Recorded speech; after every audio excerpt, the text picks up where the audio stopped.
Hi everyone, good morning and welcome for a new live video AMA. Over the last year, I have been interviewing early stage startup founders. Usually they come to my place, we play video games together, we deep dive into their own experience, their own challenges, but due to the current situation and the lockdown, I had to adapt a bit the format, which gave us a fantastic opportunity to not only interview founders, but also people involved in the startup ecosystem, as well as people outside of the UK. And today I have the pleasure to be joined by Elke Rosiers, who is the CEO of Avanoa, as well as the chairwoman of ADA InWest, which is a ninja investment network.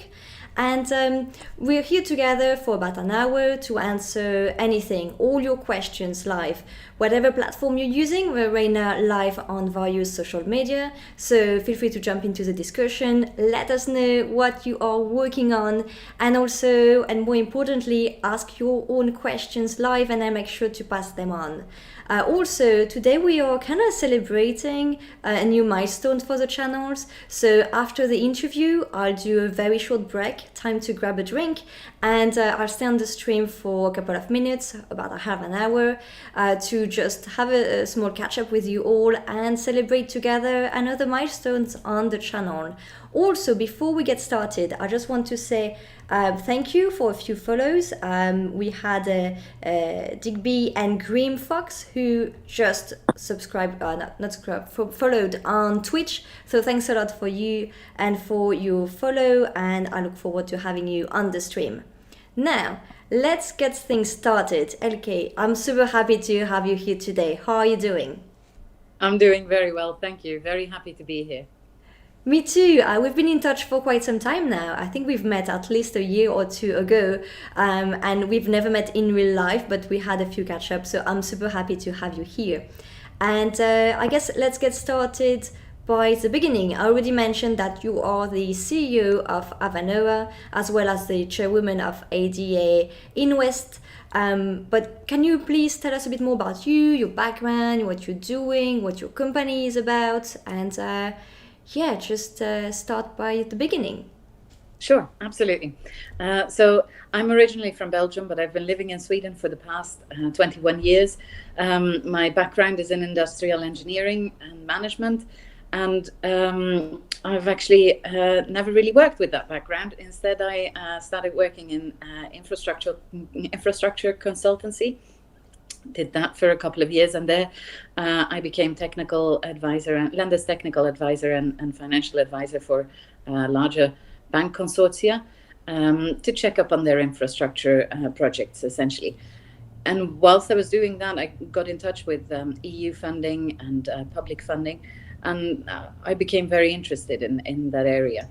So when I left the infrastructure business, I started getting more and more into the European grants and other national and regional grants, and became the Director of European Affairs at Chalmers Industrial Technology in Gothenburg, Sweden. Worked there for a couple of years, had 4 children in the meantime, and then decided that actually a lot of the projects that are coming my way, they've been rigged wrongly, and they end up in trouble. So I started focusing more and more on crisis management and on how to handle companies and projects that had gone wrong and how to salvage them. And that's when essentially I decided to start my own company. From there, after a couple of years, I felt, well, it would be nicer to actually rig these projects correctly from the start. And that's when Avanoa came about. So that's when I started my second company, Avanoa, where we actually focus on creating a fully funded business plan for startups and small and medium-sized enterprises. So any company with an innovative idea, or that's about 2-3 years away from commercialization, can get help from us to apply for different soft funding grants, and soft funding in this case means public funding. We then work with them over the course of several months or years sometimes, and in the meantime we get such an intimate knowledge of the company, both the team, the technology, the management structure, pretty much every aspect of the organization, which enables us to then reach out to our network of private investors, both family offices, business angels, and venture capitalists, to say, look, guys, this is a really interesting company. You should take a look at this. It's worth investing in this company. From the private equity perspective, these people are quite interested, because they know that we've worked with these companies for such a long time and in so much depth that the risk becomes a lot less. Also, it's one thing to go to a private investor and say, look, we need 20 million euros, but and it's a completely different case when you go to them and you say, we need 20 million euros, but 10 million euros are already covered by public funding. There's less dilution for the private investors, and someone else has already taken a look at the case and deemed it fit for investment. So there's less risk. So it's really quite an attractive business case for them. Whilst we're working with these companies, we do a lot of business development as well. We do a lot of compliance management, because a lot of these rules and regulations for publicly funded projects are quite complicated. If you look at the EU funding, for example, there's a framework of about 800 pages behind. Companies rarely tend to read the rules and regulations. They're just very happy when they get the grant. So we help them out with finding the right way in the labyrinth of rules and regulations, making sure that everything is rigged correctly, so that essentially we can make sure that they're audit proofed and they can manage their project like a walk in the park. Okay, so that's a lot. There is the capital from, I would say, traditional investment, where you are trading your equity for money, but you also are doing a lot in terms of grants. And I didn't know about that, so that is super interesting. I'm wondering about the stage of your company. You just mentioned quite large amount of money. So what is the usual stage of the companies, and what is your sweet spot? Do you have a specific interest in some industries, or are you industry agnostic and focus more on the stage or what you can bring to the company? Well, I mean, we've sort of organically started focusing on four pillars or four segments. Health and medtech is one of them. Then renewable energy is the second. Sustainability is the third one, and AI and ICT is the fourth one.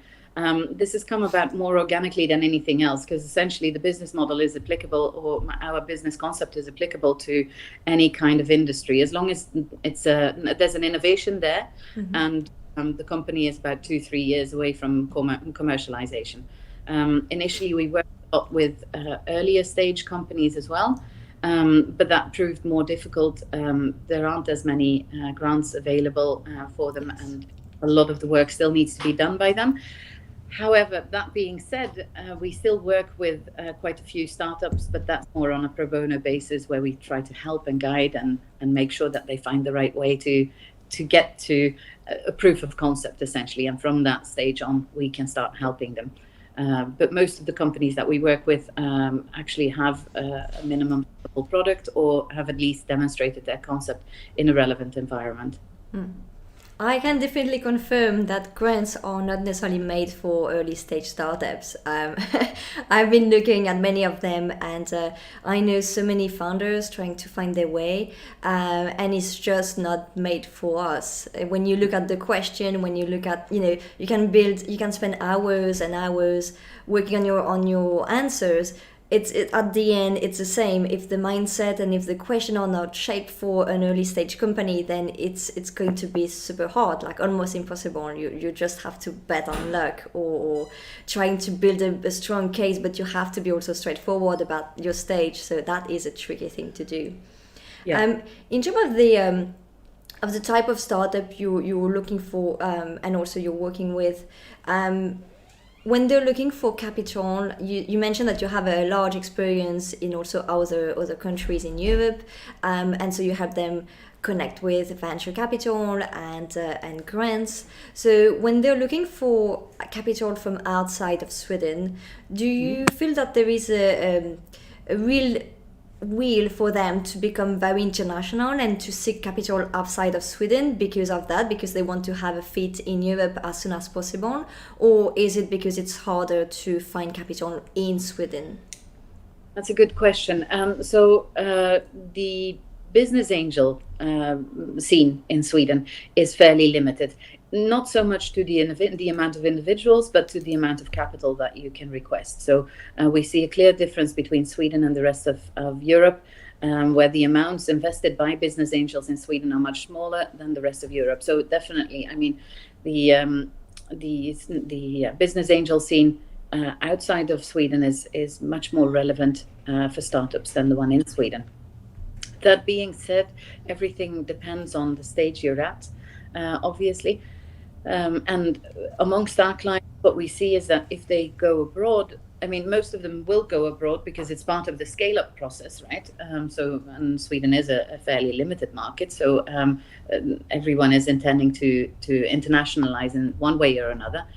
And when they do, they tend to attract industry capital rather than business angel capital. So they'll start off, typically they'll start off on the Swedish market with business angels, and then they'll start to intensify the capital acquisition process by going abroad and finding larger investors abroad, typically venture capitalists or corporate venture capital. Well, actually, I had another question on my list, but I think I'm actually going to switch directly to the angel investment network and angel investment and what you do in the space. So we mentioned that you are the chairwoman of Idea InWest. So it is an angel investment network and it is a female investment network, right? So can you tell us a bit more about what it is and what is your role as a chairwoman there? Sure. So IDA InWest is actually a West Swedish business angel network, and rightfully so, or it's correct what you said. It consists only of women, and the idea behind it is that there's too few women in the investment scene. So we want to bring to the attention of both policymakers, but also startups and the entire startup ecosystem, essentially, that women do play an important role in this. There's a completely different way of investing from our experience. Others might have other experiences, of course, but our experience is that the way women invest is different from the way men invest. They will investigate the positive impact a lot more before they go into the hard numbers and the number crunching. So what we see is that the companies applying to IDA InWest for funding, they typically have a global impact. They have some sort of environmental or human impact. They are looking specifically for impact investments. They are either very early stage or before an IPO. They need a larger number of investors, or they are looking at crowdfunding. So those are the three categories essentially. The way we invest is that we have about 45 members in our network. We all jointly invest, but when we invest, we do invest. So we invest jointly in the sense that there is always one representative from IDA InWest who will sit on the board. So it's active capital. They will sit on the board of the company we've invested in, but the investments will be made a single investment. So they will be registered as separate shareholders. That gives us a greater flexibility. It also means that we can be more individual in our choice of investment rather than having to decide within the network which investments are we going to take, which aren't we going to take. Everyone has a very large flexibility. I see. It's interesting because you mentioned just before that there aren't many women investors, and I completely agree. We need to change that. I mean, diversity, it's not just women, but diversity in investment is terrible. Sweden is one of the countries that I think is very proactive in terms of closing the gender gap. Do you think that in Sweden there is actually more opportunities for women to invest? Do you think that there are slightly more women investors and potential angel investors there because of this, I would say, more proactive equality, or tend to reach equality between men and women? Or do you think it's like any other countries and it's the same? It's mainly dominated by white men and older men, and it's kind of the same.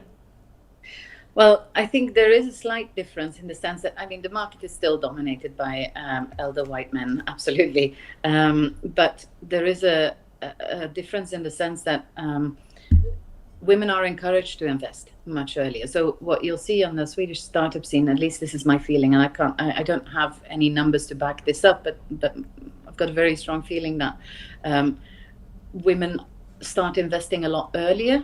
And there's more women investing, and it's not, the typical female investor won't necessarily be the one who's already made an exit or who's inherited family capital. You've got those too, but it might just as well be women who've been working their entire life and putting aside money, and they're now looking to diversify their portfolio. So, and that I do feel is a difference versus other countries where where women aren't encouraged to get into the investment scene as quickly as they are here. Also, because the threshold tends to be much higher. So what we see in a lot of the different other countries is that there's a minimum threshold for an investor to become active, and that's a bit of a barrier. Whereas the way we at Ida Invest at least work, we our threshold is 100,000 crowns, so that's roughly 10,000 euros per year of investable capital, which is relatively low. So that means that you, me, and the man on the street pretty much can participate in this investment scene, Yes. and can start taking control over our own capital, which I think is an important aspect as a woman to think about. I couldn't agree more, and I really praise all those new initiatives trying to get more diversity and people from different backgrounds, not just people with financial background investing, not just in startup, but just looking at different type of investment, from angel investment to traditional VC. There are a few new kind of schools for people who are looking to better understand the investment and what it looks like to start investing in startup.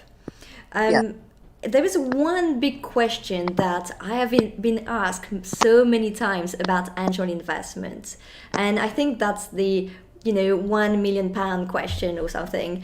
How do you find investors, like angel investors? Because VCs, you can quite often find what they're interested in on social media or on their website. They are quite forward about the stage, what they're interested in.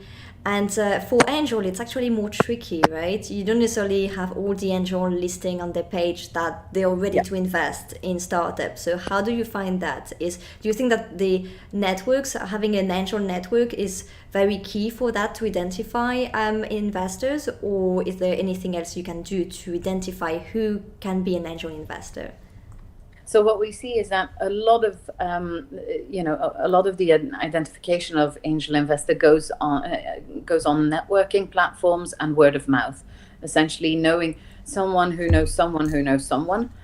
But I do think that the existing networks, which have a website, which are visible in the media, they do have a very big role to play, and I think the role is getting stronger and stronger because rightfully so.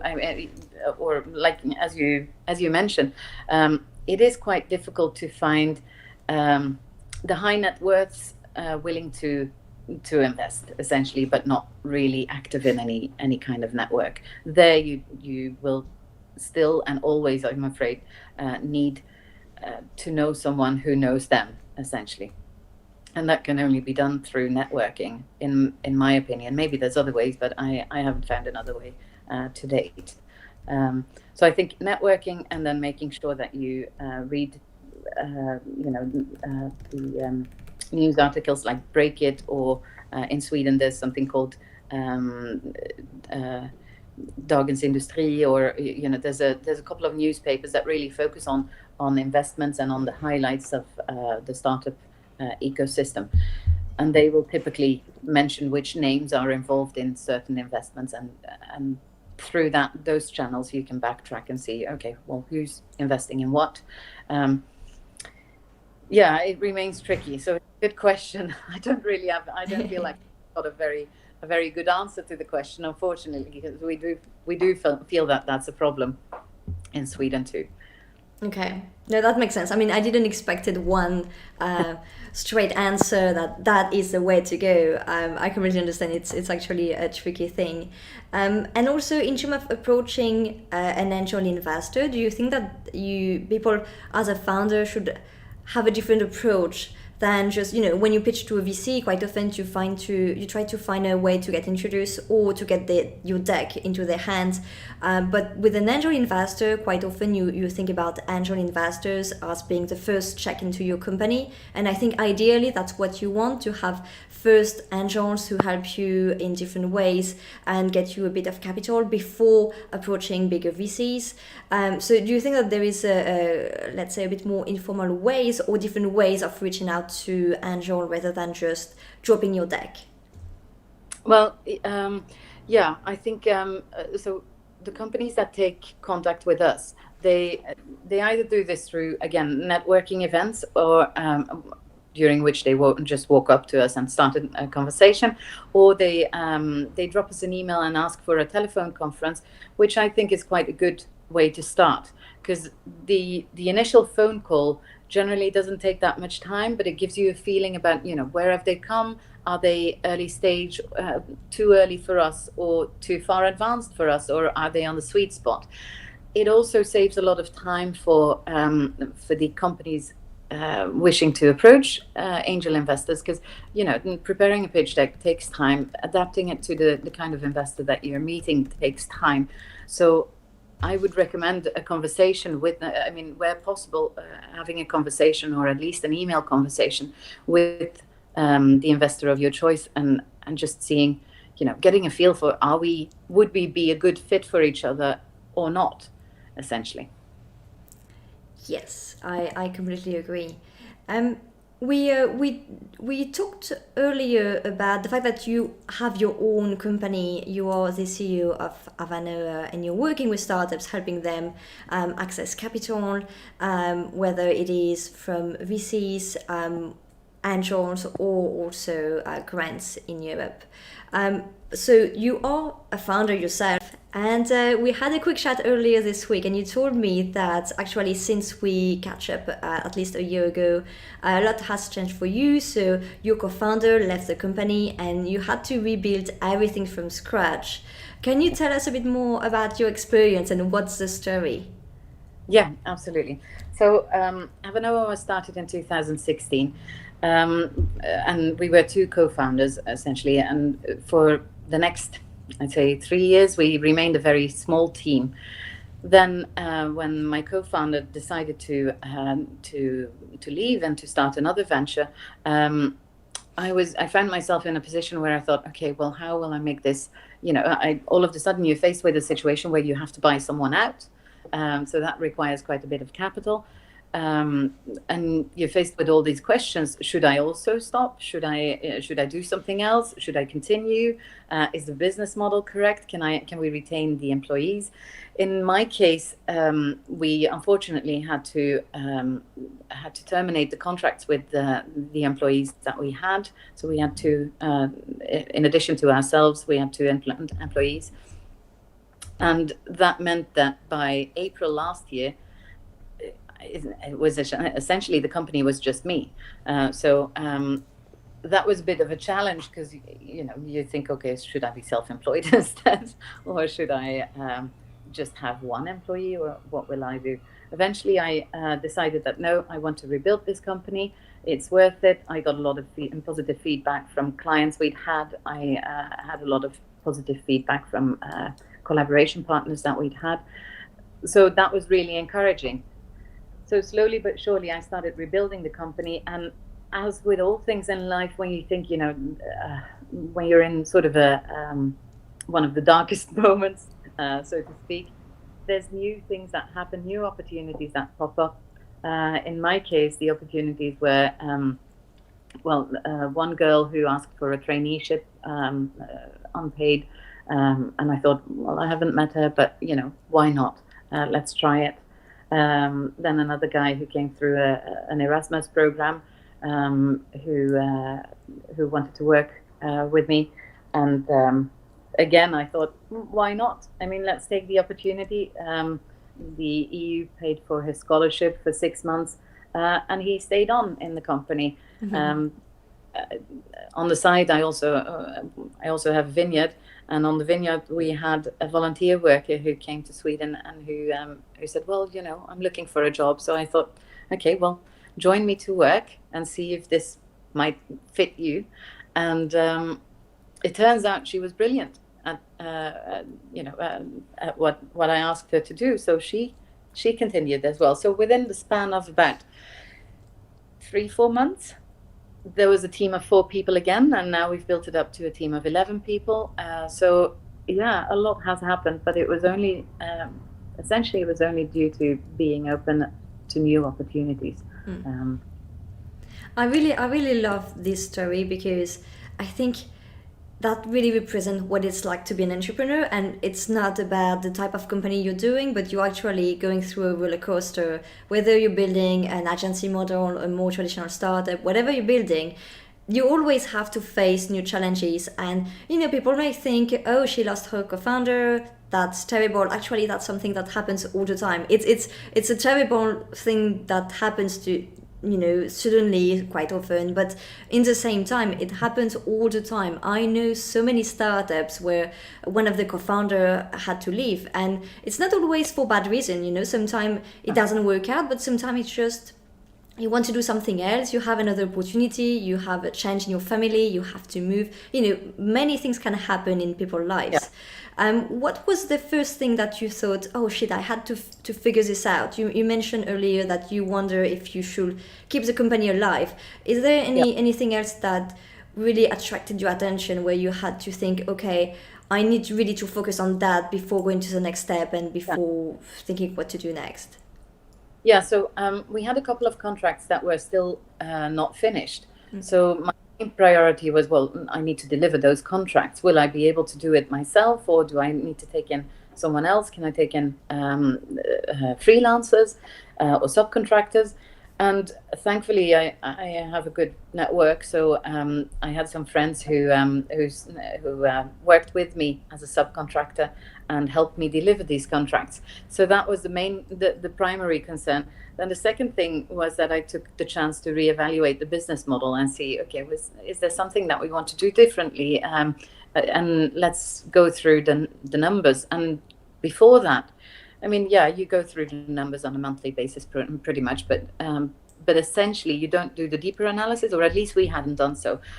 So I think I took the time to sit down, analyze the numbers, what brings in money, what just creates a break even, and where do we lose money, and what should we change. And then the third factor I focused on was, what kind of people do I want to work with in this company. And I decided that the kind of people I want to, I mean, essentially in my mind, you can teach people pretty much anything. The one thing you can't teach them is the right attitude. Yeah. So I wanted people with the right attitude, and the rest of it, that, you work that out along the way. But if they've got the right spirit, the right mentality, and if we can strive towards a common goal, which in our case is to create a difference in the world. We don't want to take on projects where we feel that we don't have an impact on the world.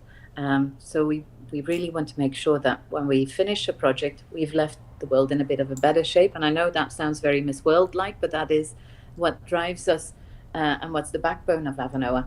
So with those 3 aspects of finishing the projects that we'd started and showing our clients that we were committed and we were going to see this through in spite of the organizational difficulties that we had, then analyzing the numbers much more in detail and analyzing our business model and making changes to the business model, and thirdly, going for the right people, that made the entire difference. Yeah. And I am so happy for you that it worked. You told me that you are now 11 people in the company. That is great. I mean, going from being a small team, then a team of one, and then managing to growing step by step, and one brick after the other, managing to rebuild the company, get more contracts. AD actually on this chat agrees. He says attitude is way more better, like than skills, and that is so true. You learn skill along the way, and it's about understanding how to work with other people and being motivated by the right factors.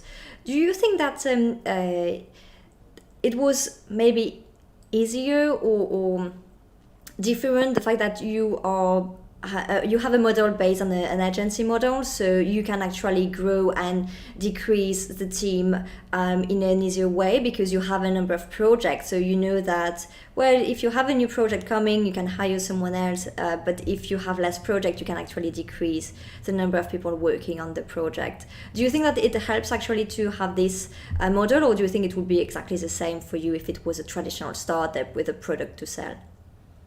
Well, I mean, we don't really. So the employees that we have, they are on a fixed employment. So whilst the number of projects, at least we need to retain a certain number of projects to be able to retain our staff, and we have committed to our staff. So the way I feel it, if you hire someone on a permanent basis, then that's a commitment to them and to their families, and it's a long-term commitment. So I feel very strongly about that. So I don't think that the model is that different from a product-based company in that sense. For me, where the biggest difference lies is that if you're in a consultancy business, you're bound by your hours, so you're limited by your hours. So every time you take on a new project and you don't have enough staff to resource it, you need to take on a new member of staff, whilst you might not have the coverage for the cost of that member of staff. And that is a bit of a challenge. But I do feel that once you reach that critical point, sort of the magical point people talk about in startups of 10 people, there is a bit more leeway. It's just that the initial phase from say 1 to 6, 7 people, that's where it's really, every employee becomes, this sounds wrong, but every employee becomes a bit of a struggle. Whilst it's a huge opportunity, it's also a financial struggle for a startup to take on another member of staff. Having a project employment as an initial employment, I think, provides flexibility, but it's equally adaptable to, it's equally fitting to a product company as to a service company. I think what you do with the project employment is that you say, look, you communicate very clearly, look, this is, we're taking you on a project basis, or we're taking you on for X amount of months. And then our intention is that we increase this, but let's use this period to see whether we fit together, and whether we can actually achieve more projects and achieve that critical mass. And as long as you're open in your communication, my experience is that people, they accept that. They and actually they find it quite good as well. We're moving more and more towards a gig economy where people don't really want to be committed to working at the same company for 30 years. So project employments fit that model as well, I think, and it gives everyone a bit more flexibility. But I do think the commitment that you make as a company needs to be very clear to the employee, regardless of the type of employment. You need to. I think that's a social responsibility that companies have, is to say, look, if we take you, we take the responsibility of your, providing finances and financing for you in the long term, and for your family eventually, indirectly in the long term. But in return, we wish to see commitment from you. Yeah, I love that. I love the fact that you mentioned transparency. It has always been, I would say, the key element for me. And every time I saw a company, or I worked with a company and things started going a bit poorly, I would say. Every time it was a matter of lack of transparency, and so when you lack of transparency, at some point everyone is going in different direction, and that's when you reach the breaking point.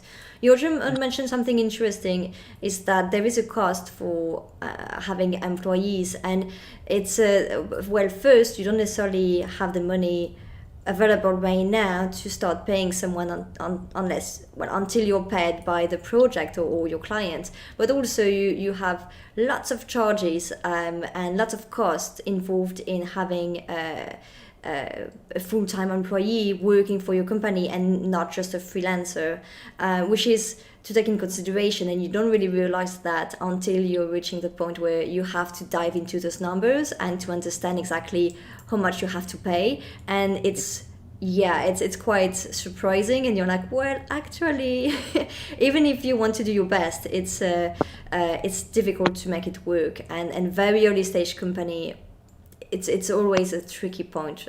When you start growing your team, you need more people to help, but in the same time you face and depending on the country, you may have more or less admin and more or less charges for that, which also makes me wonder, what is the main tip you have for founders that will face the same situation where they will lose a co-founder and have to be in the same situation where you've been recently?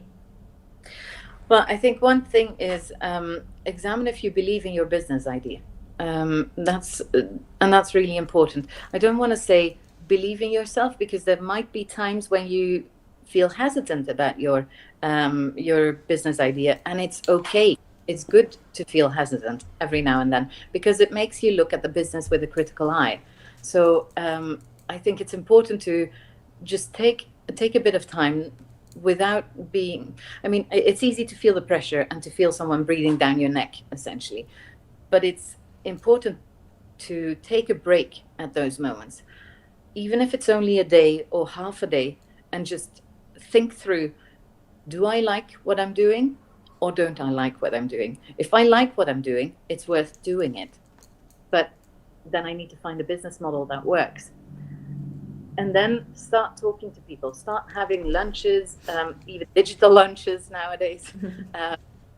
Start networking as much as you can, and get people's input on what you're doing. Word of mouth travels so fast nowadays, and with the digital media, it travels even faster. So people will get interested in what you're doing if you are passionate about it, and opportunities will pop up. Look at programs such as the Erasmus program, the professional Erasmus program that the EU has, that gives an opportunity for professionals all over Europe to come and work at your company for about 6 months and sort of learn from you, whilst at the same time contributing to your organization, and then you learn from them. The intention of the program is that entrepreneur then goes back to his or her home country and starts his or her own business. In my case, we found that we worked so well together, so we might as well join forces. These are quite good programs to get more capacity on board, get more knowledge on board, and they're paid for by the European Union. And they're quite easy to apply for. So that's one thing. The other thing is, by talking to people, there's always opportunities that pop up, but you need to be open for those opportunities. And what I personally feel is that when I'm in a position where I feel like, oh, this can't get much darker now, I sort of lose the social. Well, for lack of a better word, the social scaling or the social peels, like an onion, all the layers are peeled off and there's no real defense anymore. You stand quite vulnerable. But that also means that you're much more open to all the opportunities that come along. And sometimes it's worth taking a leap of faith and believing in the good of people, because I think if you just believe in the good of people, opportunities do come by very, very regularly, much more regularly than what we tend to tend to see. They do, for sure, yes. So you are right now based in Sweden, but you're also from Belgium. Hello? In Sweden, Yeah. hasn't been affected. Well, it has been affected by COVID-19, but I don't think there have been a strict lockdown, right? But still, people are working from home, but people don't have to be stuck at home. Um, Here in London, there has been a really strong lockdown, so people couldn't get out, and in other countries, also in Europe, it has been the same. Um, I'm wondering. So here we've seen lots of startups suddenly panicking. I don't know if it was because of the lockdown or just the effect on the situation, but there has been kind of a panic effect where lots of startups started thinking about the funding needs. Everyone was suddenly really worried about the strategy, the money, and what's going to the future will look like for them. And I'm wondering what has been the changes that you've seen for the company you're working with, or in Sweden in general for the startup scene due to the current situation. Any big changes? Any big panic moment also, or anything else that you noticed? Yeah, so what we noticed very early on is that all investors stopped their investments. Okay. And we were one of them. So people became hesitant. And it wasn't so much because of the startup scene, it was mainly to do with the stock market. And a lot of investors have a diversified portfolio. So they tend to both invest in the stock market and in the startup community. And that meant that when the stock market dropped, they didn't feel that they wanted to take such risks anymore. So we had a lot of startups saying, well, we were just about to close a round, or we were just about to start a round, and we're literally running out of cash. What do we do now? How do we tackle this? What was really important there was to get them all, within every company to get the whole team around the table and say, look, let's be transparent about this again. This is what the situation looks like. Where can we pull in money? Can we source it from other places? Can we do some consultancy? Can we do some other, business avenues to pull in money and survive? Obviously, the government, like in any country, has created lots of measures to sort of compensate for this crisis, and some have helped, like the furlough, or being able to put people on furlough has been used widely. The other thing that's been used widely is small business loans, more grants, and the reduction of social security fees, essentially, or national insurance fees. That has helped. But yeah, I think we've seen the same thing, because Sweden is so heavily reliant on exports. So even if we went in a lockdown the way the rest of Europe or the rest of the world was, and our limitation of, we were still allowed to meet with up to 50 people. So that's completely different. But our export market fell completely because that was dependent on the other countries. So it has had an impact, but amongst the startups that I work with and know of, not a single one has come out of this badly. There's a couple who struggle in crisis, absolutely, but it makes them more focused. And one of the advantages that we have as startups or small companies is that we've got a greater flexibility, and we tend to be much more used to handling insecurity. A large company such as Volvo panicked. Just large companies in general, they tend to panic a lot more and tend to take, they tend to go about this with big measures immediately, and that has a huge effect on the economy. But for smaller companies, we live with an insecurity on a day-to-day basis, so we are much more flexible, and we are much more used to the fact that, today we've got a good liquidity, and tomorrow that liquidity is gone, and how to solve it then.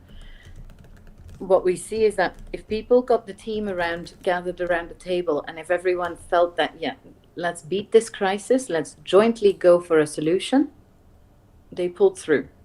They did. They found other avenues, business avenues. They found a lot of people adapted their business to the Corona crisis. So they started manufacturing products that were useful for the Corona crisis. Or, I mean, I don't know how it was in the UK, but in Sweden, for example, the hotel and restaurant business was hit severely. It was one of the first ones to go down, along with the flight industry. And there, what we've seen is that cafes and restaurants started catering for hospitals. They started doing that pro bono and started saying, look, we've got the first line staff who are putting their lives on the line. We want to support them. We want to bring them a cup of coffee, really nice coffee, rather than the bad coffee they get in the hospitals. We're going to bring them a nice lunch. And that was so appreciated. So governments or local governments reacted to that and said, okay, we want to encourage this. We want to create, we don't mind supporting those businesses and buying from them rather than using our internal coffee machines or, the internal kitchen, or let's try and boost the economy locally. So I think it's about creativity, getting the team around the table and trying to see where is the opportunity in a crisis, because a crisis often also presents an opportunity, and it's about finding that opportunity.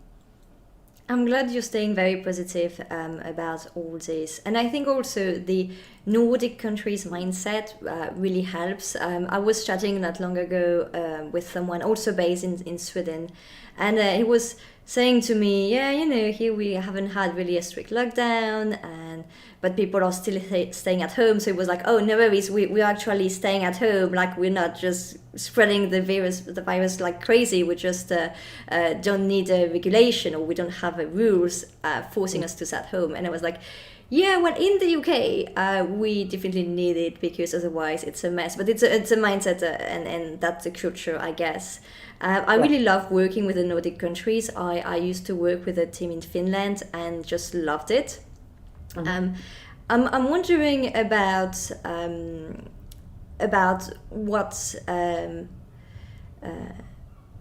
what are the I don't know, maybe the place to be for startups in Sweden, or if you have any tips for people looking to do business in Sweden or to invest in Swedish startups, how to get into this space, how to get into the community. Is there a strong community? Is it very localized? Do you have anything to know before approaching any Swedish business? Yeah, so the startup scene in Sweden is very local. You've got the three main hubs in Gothenburg, Stockholm, and Malmö.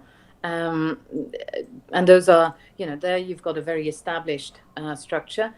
At the same time, that's a fairly mature startup scene. So, and when I say mature startup scene, I mean that, the actors are all determined, they're all there, they've been there for years.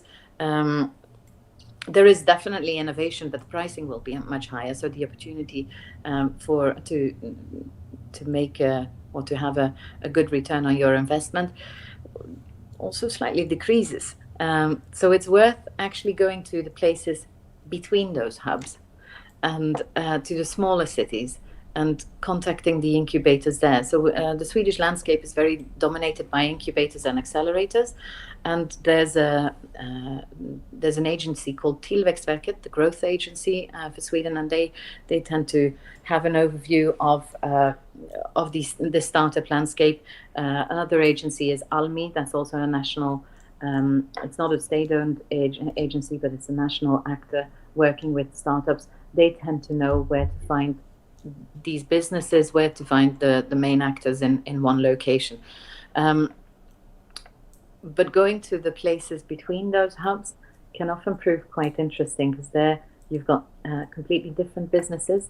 The valuation of those businesses tends to be quite a bit lower, and the opportunity for an early stage investor becomes greater, because the innovation level is equally high or higher than in the hubs. We also have a question from Wanda, who comes regularly on the stream. So thanks, Wanda, for your question. Wanda asks, what does IDA so either InWest, look for in founders for angel investments? Mm-hmm. That's a good question. So we want to find startups which are, well, preferably have thought about gender equality and equality in the broader perspective. They need to have thought through the UN sustainability goals, and they need to be able to explain to us how they identify and help deliver the some of the UN Sustainable Development Goals. The startups that we focus on are, like I said before, the either very early stage where 30,000 euros can make a difference, or before an IPO, or in a crowdfunding environment. So those are the startups that we get to us. They need to be aware of these limitations. The other thing is that what we look for in a startup is, have they thought through their business model? So have they, before they come with a pitch to us, they really need to have thought through, what do I know and what don't I know? And it's fine, you don't need to have an answer to everything, but you do need to know what you don't know. And that's something that a lot of startups miss, actually. So I think it's always important to just sit down, prepare your investment memorandum, and think from the opposite perspective. If I were investing in a company, what would I like to know? And assume that a business angel isn't just there for the sake of it or for charity. They also want to see a return on their money, and preferably for us within 5 to 7 years is when we expect to see a return, and we want to have a multiple of 20 to 30. So that's quite a big big commitment. And if you're going to do that, you'd need to explain to us, how am I going to scale my product? How many more rounds of investments am I foreseeing in the next couple of years? What kind of increase in valuation am I foreseeing? Do I already have customers or don't I? And if I don't, do I have commitments from customers or letters of intent of some kind? And are there any discussions ongoing that that are really important? What's my market? You need to have a good grasp of your market, and who are my competitors? What do my competitors do well?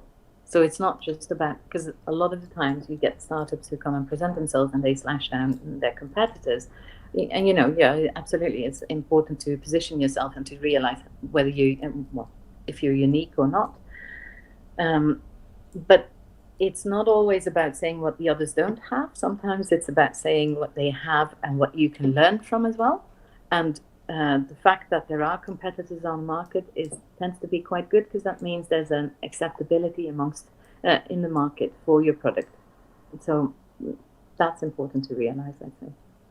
I agree as well. Sorry. Yeah, no, that's super good. And I just wanted to add to that I have seen deck where people add competitors just for the sake to add competitors, but that is not the right competitor. So when someone look at the deck, someone who knows about the space, like it happened to me a few times where I look at the deck and I'm like, why the hell are they comparing themselves to those big companies? Like, there is nothing to do. The business model is not the same. Maybe the industry in some way can be related, but it's not a competitor. It's just another company in the space that does something different. It is not a competitor. And this just not drives me crazy, but always, every time founders ask me, I'll tell them to not leave a bad taste in people's mouths. And like, if something makes you tick when you read a deck, you're going to look for what it is that makes you tick in the bad sense. And so if there is something that you feel that is really odd or completely out of place, then you're not going to think, oh, maybe there is something here. You're actually going to think, oh, there is something odd, so I am not going to take this further. So avoiding this, it's better, I think, to show that, well, yeah, maybe your market is not that huge, or maybe you have competitors and it's hard to differentiate yourself from them, or whatever it is. It's better to address the big questions and the hard questions rather than trying to bullshit something that doesn't make sense. Absolutely. And I think what's also important is to realize what kind of competency do we need in the company. So when we're approaching business angels, usually those business angels will want to contribute with active capital, and they'll want to help you along because it's in their interest, right? So what kind of contacts do you still need, or what kind of backup do you still need? Come with a very clear identification of what of the support that you still need along the way, and try to do a due diligence of the investors that you're meeting as well. So it's not, I think investments are always a two-way street, where the investor definitely does a due diligence of the company they're investing in, but equally so the company needs to do a due diligence of the investor, so they don't get stuck with someone who owns a fairly large portion of their company for years, and who drives the company in the wrong direction, or in a direction they don't want to go in. So it's be critical as well. I completely agree. You also have a very long and impressive international experience, and I ask all my guests these questions. It's very broad, but do you have any tips or resources that you recommend people to have a look, whether it is a book that you have read recently, or a blog, a podcast, something that you would recommend people to check out because you find it super helpful, whether it is for people looking for funding or just for founders out there? Yeah, there's one book. I'm trying to think of the English title. I think it's called Humankind. It's written by Rutger de Meester, I think. I can send it to you later. Maybe that's possible to post it. That would be great. But it's about the fact that most people are essentially, not bad. And in crises, most people tend to become resourceful, tend to become more sociable. There's always the off ones, obviously, but in fact, there's good in a lot of people. And for me, that's a very important message, because it's so easy to think about the threats, the constraints, all the negative influences, and especially in times like this with COVID-19, with Black Lives Matter, and the whole all the protests around that. Important questions that definitely need to be raised, but there's so much violence associated with it. There's so much negativity associated with all of this. And it's very easy to despair in those times. And I think for me, that's an important book to realize that actually, when these questions arrive, or in times of crises, small or large, people do tend to stick together and do tend to work together. And we can actually trust in mankind a bit more than we do for the moment.